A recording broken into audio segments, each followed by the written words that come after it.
আসসালামু আলাইকুম এভরিওয়ান, কেমন আছেন সবাই? আশা করি আল্লাহর অশেষ রহমতে সবাই ভালো আছেন। আজকে ছোট মাছ রান্না করব। ছোট মাছের জন্য আলু কেটে নিয়েছি।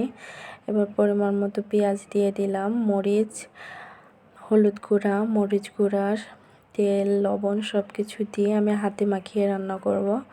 ছোট মাছটা হাতে মাখিয়ে রান্না করলেই বেশি মজা হয়। তবে এই ছোটো মাছটা আজকে প্রথমবার আমি রান্না করছি। আমাদের যেহেতু নতুন সংসার, এই নতুন সংসারে নতুন নতুন অনেক কিছুই শেখা হচ্ছে। এই ছোটো মাছটা আজকে প্রথমবারের মতো রান্না করছি, তবে অনেক মজা হয়েছিল। ছোটো মাছটা এবার মাখিয়ে আমি চুলায় উঠিয়ে দেবো। যেহেতু আমি ইন্ডাকশনে রান্না করব, তো হাতে মাখিয়ে আমি ইন্ডাকশনে উঠাই দেব।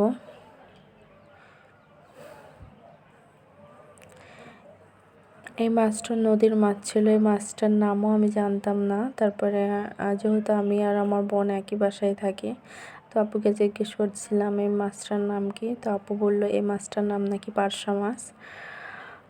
কালকে এই মাছটা নিয়ে আসছিল অফিস থেকে আসার সময়। মাছটা কাটতে অনেক কষ্ট হয়েছে, কারণ এই মাছটা অনেক সাবধানে কাটতে হয়, নাকি না হলে এই মাছটা নাকি নষ্ট হয়ে যায়, পেট খসে যায়। সেজন্য অনেক সাবধানে মাছটা কাটছিলাম। তবে মাছটার কাটতে কষ্ট হলেও খেতে অনেক মজা। যদিও ছোটো মাছ আমি একটু কমই পছন্দ করি, তারপরেও রান্না করে আমার কাছে অনেক মজা লাগছে। আমার হাজব্যান্ড অনেক মজা করে খেয়েছে।